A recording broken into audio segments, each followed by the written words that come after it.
In this video, we're going to be covering the different types of policies and terms you'll hear us talk about.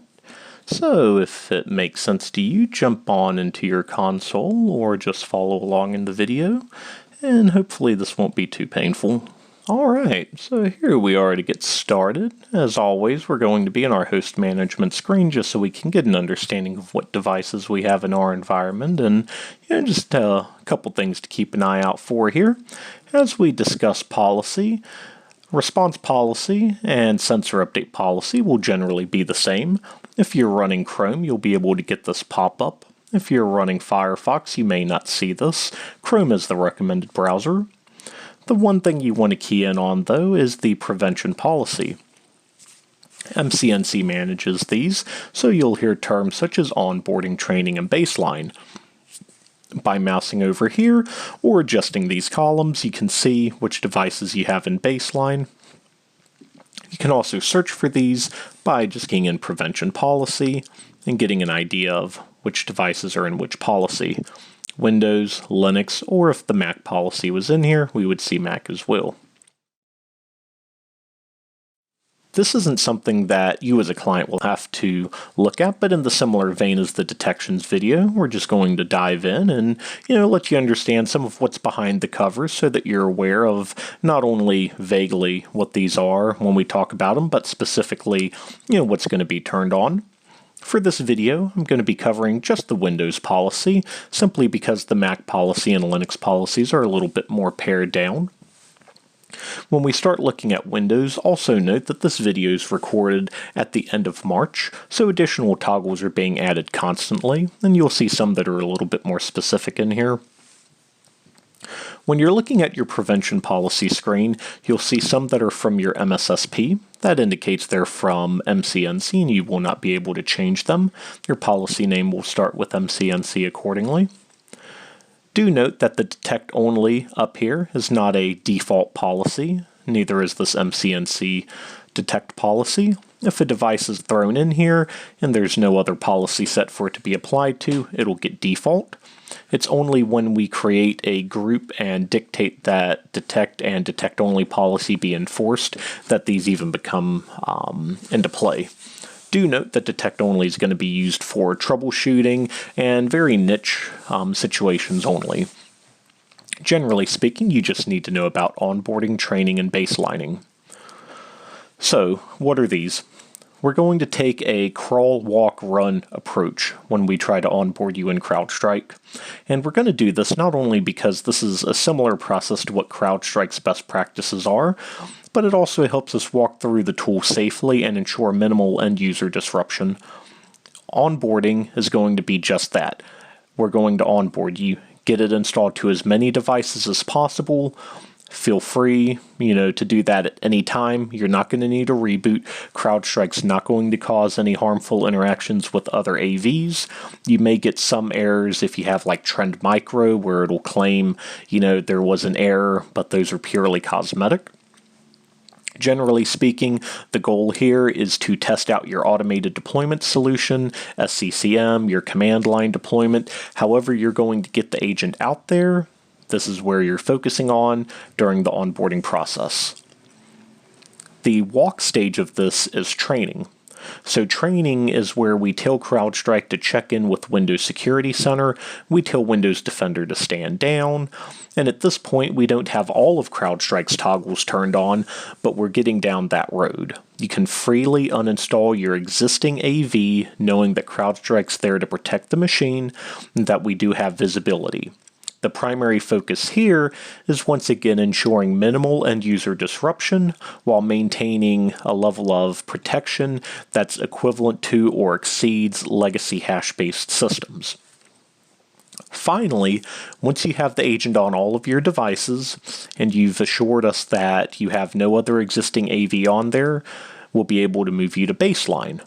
Baseline is where we bring the full power of CrowdStrike to bear on your device. We start getting BIOS visibility, we have more aggressive blocking and detection, and we essentially turn on everything that CrowdStrike says should be turned on. That way we can ensure that you've got the best security posture on that device possible. Let's look into these to see just a little bit of what that actually looks like when we're starting to toggle things. In onboarding, every step along the way, these are going to build on top of each other. But the first time when we're onboarding it, we're still going to have notify end users on. This is something that we can toggle if you desire, but generally speaking, it's nice for end users to know why something was blocked. So CrowdStrike will give a system tray icon on the bottom right for Windows, upper right for Mac. Sensor tampering protection is not going to be turned on yet because you can go into Task Manager, close task if you feel you need to for some reason. However, that'll be something that'll get turned on later. Similar thing with enhanced visibility. We can start to see that we've got visibility into some of the PowerShell stuff, some of the HTTP detections. That way we can start learning more and more about your environment. However, we're not going to be deeply integrated into your BIOS. And when we look at the actual next-gen AV, we're going to be disabled. However, aggressive is where we're going to end up at for our detection, so we still have our full visibility power enabled. Even things like here, you can see which ones are enabled and not enabled. So quarantine on write, detect on write aren't going to be enabled at this time.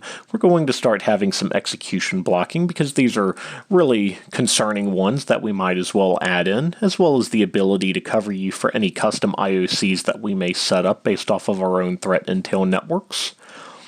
We also keep in mind that ransomware is pretty pervasive, so we make sure to turn these on a little bit earlier, including monitoring of your volume shadow copy, and even certain things such as exploitation behavior so that we can start to monitor that. And even right now, while you're safely installing, you're still starting to get some of the more advanced protection that CrowdStrike will be able to offer. The next policy is going to be the training policy. This one's important because if onboarding is the crawl stage where you're just trying to get the agent deployed as pervasively as possible, training is where you can start to plan the next step of your onboarding where we're uninstalling your existing AV.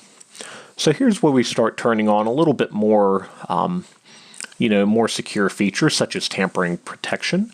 So we understand that you'll be in an environment where you're uninstalling your existing AV solution. You want to make sure that your users or malware cannot stop CrowdStrike from running on that device. And again, we start to turn on a couple more options within the enhanced visibility section. We'll still keep the deep visibility off. We'll leave that one for the last one in baseline. But our next-gen AV will be set to moderate, and it's important to note that CrowdStrike's best practices state that your final state should be either between moderate or aggressive depending on your environment. At MCNC, we're actually going to push it all the way up to aggressive.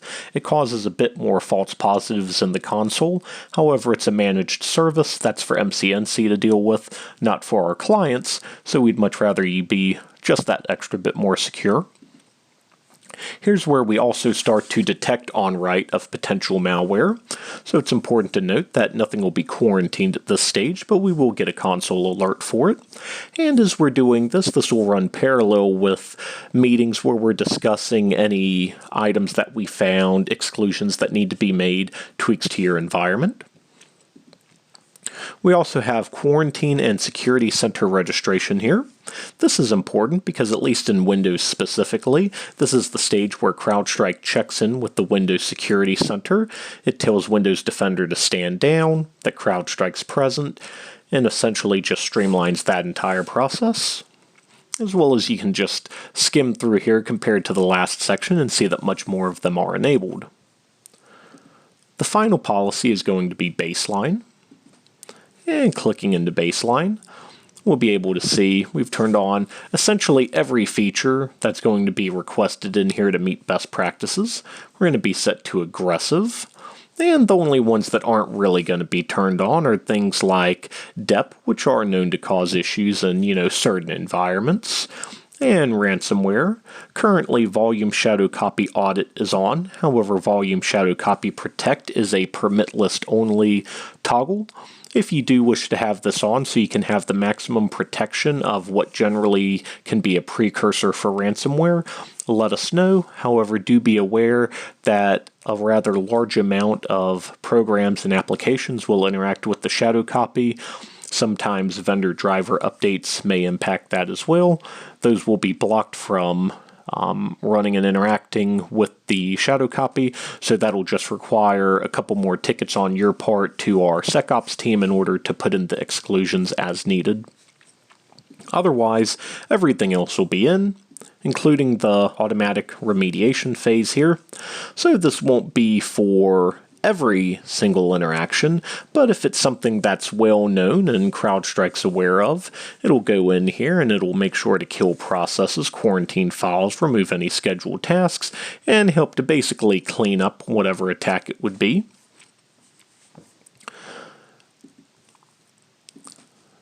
The one other thing to note is that Macs are pretty similar in policy. You can view the documentation within here to see how those will flow along. But Linux is a little bit more unique. So Linux has this pesky thing called root, and because the kernel interaction, while still being very robust within Linux, it's a little bit flatter of a policy. We really only have the two.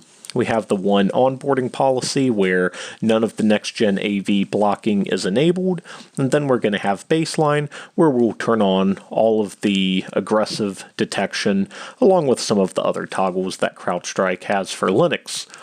The other big thing to note with Linux is that there's really no way to stop a root user from uninstalling the agent. Again, that's the pesky thing about root.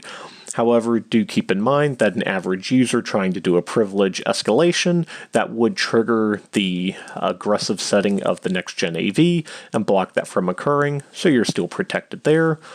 We've had instances where attacks have occurred on Linux boxes, and we've had great visibility from within it, so do rest assured that you'll be safe there as well. Overall, that was a quick review of the policy sets, just so you understand. A summary is onboarding is the crawl phase, where you're safe to deploy to all of your environments or all of your target devices as aggressively and rapidly as possible. Just get the agent out there. That's the name of the game. The goal with training is for you to ensure that you're deployed to all of your target devices and start to uninstall your existing AV. Get the environment nice and clean, make sure CrowdStrike's the only AV out there, and then once that's done, we can start moving you to baseline, where you can almost consider yourself finished from an onboarding standpoint. As long as your new devices are going to end up in the baseline policy, you can consider your onboarding done. You'll be in a steady state, no training, no onboarding, and about the only thing you have to worry about is emails from us when we see a detection, or keeping an eye on the Spotlight and Discover modules. So, hope this helped clear up any confusion. If you have any questions, feel free to reach out to us. Information's in the video description. And as always, stay secure. If you enjoyed the video, please do make sure to share it out with folks in your cohort or anybody you think it could be useful to. We're all in this migration journey together. And always remember, if you have any questions, we're here to help, and you know how to get a hold of us.